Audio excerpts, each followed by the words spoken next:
Hello, അസ്സാമു അലൈക്കും. എല്ലാവർക്കും നമസ്കാരം. അപ്പം ഇന്നത്തെ വീഡിയോ എന്ന് പറഞ്ഞാൽ യൂട്യൂബിൽ വൈറലായിക്കൊണ്ടിരുന്ന ഒരു കോഫീൻ്റെ റെസിപ്പിയാണ് കേട്ടോ. അപ്പോൾ കുറച്ച് മുമ്പേയൊക്കെ ചിലപ്പോൾ നിങ്ങൾ യൂട്യൂബിൽ ഇത് കണ്ടിട്ടുണ്ടാവും. എന്നാലും ഞാൻ അന്നൊന്നും ഇത് ചെയ്ത് നോക്കിയില്ല കേട്ടോ. എന്താ വെച്ചാൽ ഞാൻ എൻ്റെ മിക്സിൻ്റെ സംരക്ഷണം ഒന്നും കൂടെ നോക്കിയിട്ട് ചെയ്യാമെന്നിന്. പക്ഷേ ഞാൻ രണ്ടും കൽപ്പിച്ച് ഞാനും ചെയ്ത് നോക്കട്ടെ എന്ന് വെച്ചാൽ നമുക്കത് ചെയ്ത് നോക്കട്ടാ. അങ്ങനെ നമ്മൾ ഉണ്ടാക്കാൻ പോണത് എന്താണെന്ന് വെച്ചാൽ കാരക്കൻ്റെ കുരു, അതായത് ഈത്തപ്പഴത്തിൻ്റെ കുരു വെച്ചിട്ട് കോഫി പൗഡർ ഉണ്ടാക്കാൻ പോവാണ് കേട്ടോ. അപ്പം അതിന് വേണ്ടി ഞാൻ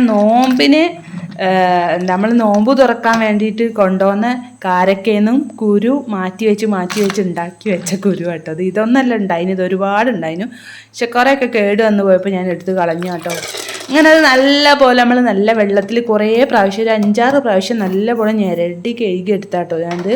എന്നിട്ട് നല്ലോണം വെള്ളം വാരാൻ ഒരു ഓട്ടയുള്ള പാത്രത്തിൽ വെച്ചിട്ട് വെള്ളം വാരാൻ വേണ്ടിയിട്ട് വെച്ച് കൊടുത്ത് അതിന് ശേഷം നമ്മളൊരു ഉണങ്ങിയ തുണിയിൽ ഒരു ടർക്കിയോ മുണ്ടോ എന്തെങ്കിലും ഒരു കോട്ടൺ തുണിയിൽ ഒന്ന് ഇതുപോലെ വിരിച്ചിട്ടിട്ട് ഫാൻ്റെ ചോട്ടിൽ കുറച്ച് നേരം വെച്ചിട്ട് ഒരു പിറ്റേന്നൊക്കെ ഞാൻ എടുത്ത് ചെയ്ത് കേട്ടോ. അത് കഴിഞ്ഞേരെ അങ്ങനെ ഒരു ഓടിൻ്റെ ചട്ടി വെച്ച് കൊടുത്ത്, പത്തിരി ചട്ടി എന്ന് പറയും നമ്മളിവിടെ.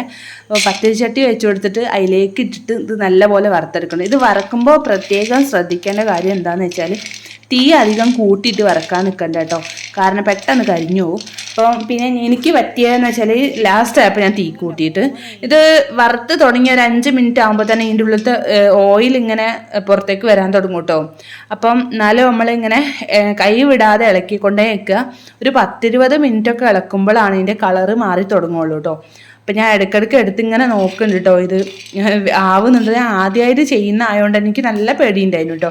അപ്പോൾ അങ്ങനെ ഒരു 10-25 മിനിറ്റൊക്കെ ഇങ്ങനെ നല്ല ഫ്ലെയിമിൽ തന്നെ ഇട്ടിട്ട് ഞാൻ കൈവിടാതെ ഇളക്കി. പിന്നെ ഏകദേശം ഇതൊരു കളറ് മാറി വരുന്നുണ്ട്. ഓരോന്നും കളറ് മാറി വരാൻ തുടങ്ങിയപ്പോൾ ഞാൻ ലോ ഫ്ലെയിമിലിട്ട് പിന്നെ ഇങ്ങനെ മെല്ലെ മെല്ലെ ഇളക്കി. ലാസ്റ്റ് ആയപ്പോൾ ഒന്നുകൂടെ തീ കൂട്ടി വെച്ച് ഇളക്കി കൊടുത്ത്. അപ്പോൾ ലാസ്റ്റ് ആകുമ്പോൾ എടുക്കാനാകുമ്പോൾ നമുക്ക് മനസ്സിലാവും കേട്ടോ, അതിൻ്റെ കളറ് മാറിയിട്ടുണ്ടാവും. പിന്നാണെങ്കിൽ ഇതുപോലെ ഒരു കരിഞ്ഞതാണ് നമുക്ക് തോന്നുമെങ്കിലും അത് കരിഞ്ഞോന്നല്ല. പക്ഷെ പിന്നെ ഞാൻ കുറച്ച് തീ കൂട്ടിയിട്ടതുകൊണ്ട് തന്നെ ചിലപ്പോൾ ചില കുരുവൊക്കെ കരിഞ്ഞു പോയിട്ടുണ്ടാവുമെന്ന്. എനിക്കത് ഒരു ഡേറ്റ്സിൻ്റെ സീഡാണല്ലോ, നമുക്കറിയില്ല. നമ്മളെ നാട്ടിൽ ഞാൻ ഇതുവരെ ചെയ്ത് നോക്കിയില്ല. അപ്പോൾ അതുകൊണ്ട് അതിൻ്റെ പാകം എന്ന് പറഞ്ഞാൽ ലോ ടു മീഡിയം ഫ്ലെയിമിലിട്ട് ചെയ്യുന്നതല്ല. അപ്പം എന്ന് വെച്ചാൽ കുറച്ച് ടൈം എടുക്കുന്നുള്ളൂ. ഞാൻ രാത്രി ചെയ്തുകൊണ്ട് തന്നെ വേഗമാവാൻ വേണ്ടി കുറച്ച് തീ കൂട്ടിയിട്ട്. പിന്നെ ഇനിയുള്ളതാണ് ടാസ്ക് കേട്ടോ. എന്താ വെച്ചാൽ ഷാർപ്പായി നല്ല മിക്സി, നമുക്ക് പൂർണ്ണ ഗ്യാരണ്ടി തോന്നുന്ന മിക്സി, സുജാത പോലത്തെ മിക്സിയൊക്കെ ആണെങ്കിൽ ധൈര്യമായിട്ട് അതിലിട്ട് പൊടിച്ചെടുക്കാൻ പറ്റും നമുക്ക്. ഇല്ലെങ്കിൽ എന്താ ചെയ്യേണ്ടതെന്ന് വെച്ചാൽ അത് ആദ്യം ഒന്ന് നമ്മൾ കുത്തുന്ന ഈ ഇഞ്ചിയൊക്കെ കുത്തുന്ന കല്ലില്ലേ, ആ കല്ലിലിട്ടൊന്ന് കുത്തിയതിന് ശേഷം പൊടിച്ചെടുക്കുന്നത് നല്ല കേട്ടോ. ഇത് ഞാൻ നിങ്ങളെ മിക്സിക്കിൻ്റെ സേഫ്റ്റിക്ക് വേണ്ടി പറഞ്ഞുതരാണ്. എനിക്കിങ്ങനെ പൊടിച്ചപ്പോൾ മിക്സിക്ക് പ്രശ്നമൊന്നും ഉണ്ടായില്ല. പക്ഷേ നിങ്ങളെ മിക്സി എങ്ങനത്തെ എനിക്ക് അറിയില്ലല്ലോ, അപ്പം അതുകൊണ്ട് പറഞ്ഞുതരാണ് കേട്ടോ. അങ്ങനെ ഞാൻ പൊടിച്ചെടുത്തപ്പോൾ എനിക്ക് പ്രശ്നമൊന്നും ഉണ്ടായില്ല. നല്ല പോലെ തന്നെ ഞാൻ പേടിച്ചുകൊണ്ടാട്ടോ പൊടിക്കാനിട്ടത്, രണ്ടും കൽപ്പിച്ച് പൊടിക്കാനുണ്ടായി. ഇതുകൊണ്ട് ഈ ഒരു പ്രശ്നം കൊണ്ടാണ് ഞാൻ ഇതുവരെ ഇത് പൊടിക്കാതെ വറക്കാതെ ഒക്കെ വെച്ചിരുന്നത് കേട്ടോ. പക്ഷെ തുറന്നു നോക്കിയപ്പോൾ നല്ല കോഫി പൗഡറിൻ്റെ സ്മെല്ലും നല്ല കോഫി പൗഡർ പോലെ തന്നെ നിൽക്കുന്നുണ്ടായിരുന്നു കേട്ടോ. പിന്നെ ഒന്നുകൂടെ ഞാൻ പൊടിച്ചെടുത്തിട്ടുണ്ടായിനെ, ഒന്നുകൂടെ ഒന്ന് തരി നിൽക്കുന്നതുകൊണ്ട് ഞാൻ തരി ഒന്ന് കളയാൻ ഒന്നുകൂടെ ഇതാക്കാന്ന് വെച്ചാൽ ഞാൻ പൊടിച്ചെടുത്ത്. പക്ഷേ കുറച്ച് തരി എന്തായാലും നിൽക്കും കേട്ടോ. അതിന് ചെയ്യാൻ പറ്റിയ ഒരു പണി എന്താന്ന് വെച്ചാൽ നമ്മളൊന്ന് അരിച്ചു കൊടുക്കുക. എന്നുവെച്ചാൽ ചെറിയ കണ്ണിയിൽ അരിപ്പ ഉണ്ടാവുമല്ലോ, നമ്മൾക്ക് ചായക്ക് അരിക്കുന്നതിലായാലും മതി, അല്ലെങ്കിൽ നമ്മൾ പത്തിരീൻ്റെ അരിപ്പ അങ്ങനെയൊക്കെ തന്നെ ഒന്ന് അരിച്ചു കൊടുത്താൽ മതി കേട്ടോ. അങ്ങനെ ഞാൻ വിചാരിച്ചു അത് ഉണ്ടാക്കി കഴിഞ്ഞാൽ മാത്രം പോരല്ലോ, അത് ഉണ്ടാക്കിയിട്ട് കഴിച്ചിട്ട് അതിൻ്റെ ടേസ്റ്റും കൂടെ നിങ്ങളെ അറിയിക്കണ്ടേ. അപ്പം അതിന് വേണ്ടിയിട്ട് ഞാൻ കുറച്ച് പാലും വെള്ളം കൂടെ ചേർത്ത് അടുപ്പത്ത് വെച്ച് അതിലേക്ക് ഈ കോഫി പൗഡറും കൂടെ ഇട്ട് കൊടുത്ത് എന്നിട്ട് നല്ല പോലെ തിളപ്പിച്ചെടുത്തിട്ടോ. പാല് തിളച്ച് വന്നതിന് ശേഷം ഈ പൊടി ചേർക്കാവുള്ളൂ.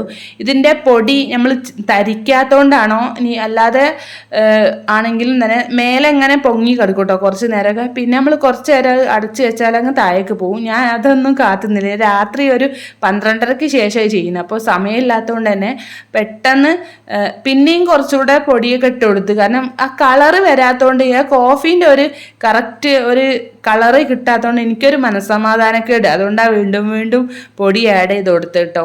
എന്താ വെച്ചാൽ അങ്ങനെ വേണമെന്നില്ല.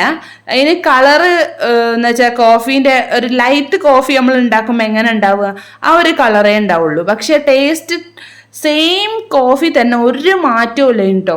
ഞാൻ തന്നെ ഞെട്ടിപ്പോയിട്ടോ. ഞാൻ വിചാരിച്ചു ഇതെങ്ങനെ കോഫി പൗഡർ ആവുക, കോഫി എന്ന് പറയുകയാണെങ്കിൽ കോഫി പൗഡർ ചേർക്കണം എന്നാണ് ഞാൻ വിചാരിച്ചിട്ടുണ്ടായിരുന്നു കേട്ടോ. പക്ഷെ ഞാൻ അങ്ങനെ തന്നെ ഞാനും മോനും കാക്കൊക്കെ കഴിച്ചു നോക്കി. നല്ല ടേസ്റ്റ് ഉണ്ടായിരുന്നു കേട്ടോ.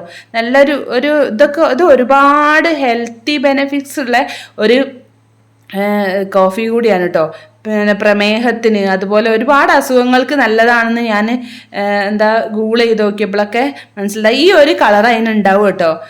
ഒരു എന്താ പറയുക, നമ്മൾ ലൈറ്റ് കോഫി ഉണ്ടാക്കുമ്പോഴോ അല്ലെങ്കിൽ എന്തെങ്കിലും ഈ പ്രോട്ടീൻ പൗഡറൊക്കെ കലക്കിയാലൊക്കെ ഉണ്ടാവുന്ന ഒരു കളർ ഉണ്ടാവുമല്ലോ, ആ ഒരു കളറേ ഉണ്ടാവുള്ളൂ. എങ്കിലും ഇത് കുടിക്കാൻ ഭയങ്കര ടേസ്റ്റ്. സത്യം പറയുകയാണെങ്കിൽ അതിൻ്റെ ചണ്ടി പോലത്തെ മേലെ ഊറിക്കെടുക്കുന്ന ആ ഒരു പൗഡർ ഉണ്ടല്ലോ, ആ പൗഡറും കൂടെ ഞാൻ കഴിച്ചിന് കേട്ടോ. അത്രയും നമുക്ക് നല്ല ടേസ്റ്റ് വന്നു അതിങ്ങനെ കടിച്ച് കഴിക്കാൻ കേട്ടോ. അപ്പം ഞങ്ങൾ 3 ആളും ഉണ്ടാക്കി കഴിച്ചു നോക്കി. ഞാൻ എന്നിട്ട് പിന്നെ സാധാ കോഫിക്ക് പകരം നമുക്ക് ഇത് ഉപയോഗിക്കാം കേട്ടോ. പിന്നെ എന്തെങ്കിലും രോഗത്തിനൊക്കെ ഇതിൻ്റെ കളറ് കണ്ടോ, ഈ ഒരു കളർ ഉണ്ടാവുക. ഞാൻ പറഞ്ഞു വന്നത് എന്താ വെച്ചാൽ, എന്തെങ്കിലും രോഗത്തിനൊക്കെ മരുന്ന് സ്ഥിരമായിട്ട് കഴിക്കുന്നതിൽ ഡോക്ടറിനോട് ചോദിച്ചിട്ട് വേണം കേട്ടോ ഇതൊക്കെ ഉണ്ടാക്കി കഴിക്കുക. അല്ലാതെ ഞാൻ പറയണ കേട്ട് നിങ്ങൾ ഉണ്ടാക്കി കഴിച്ചിട്ട് എന്തെങ്കിലും അസുഖം വന്നാൽ അത് വേണ്ടെന്ന് വെച്ചിട്ടാണ് ഞാൻ അങ്ങനെ പറയണത്. അപ്പോൾ ഇതാണ് നമ്മളെ ഡേറ്റ് സീഡിൻ്റെ കോഫി കേട്ടോ. അടിപൊളി കോഫിയാണ് കേട്ടോ. അപ്പം എല്ലാവരും ഒന്ന് ഉണ്ടാക്കി കഴിച്ചു നോക്കുക. പിന്നെ മിക്സിൻ്റെ സേഫ്റ്റി ശ്രദ്ധിക്കണം കേട്ടോ. അപ്പം ഞാൻ ആ പൊടി ഒന്നുകൂടെ നല്ലോണം പൊടിച്ചെടുത്തിട്ട് തരിക്കാനൊന്നും നിന്നില്ല.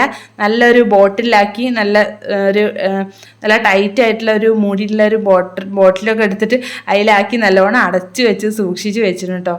ഞാൻ എന്താ വെച്ചാൽ ഇടയ്ക്കിടയ്ക്ക് അതിൻ്റെ കോഫി ഉണ്ടാക്കി കുടിക്കുമ്പോൾ ഒരു പ്രത്യേക പ്രത്യേക ഒരു രുചി എനിക്ക് നല്ല ഇഷ്ടമായിട്ടോ. അപ്പം ഇനിയും ഞാൻ എന്നിട്ടിപ്പോൾ ഈ ഈത്തപ്പഴം കൊണ്ടുവരുമ്പോൾ ഞാനിങ്ങനെ കുരു ഇങ്ങനെ എടുത്ത് വെക്കലാണ് കേട്ടോ, ഇങ്ങനെ ഉണ്ടാക്കാൻ വേണ്ടി. അപ്പോൾ വീഡിയോ ഇഷ്ടമായ ഒരു ലൈക്ക് ചെയ്യാൻ മറക്കല്ലേ.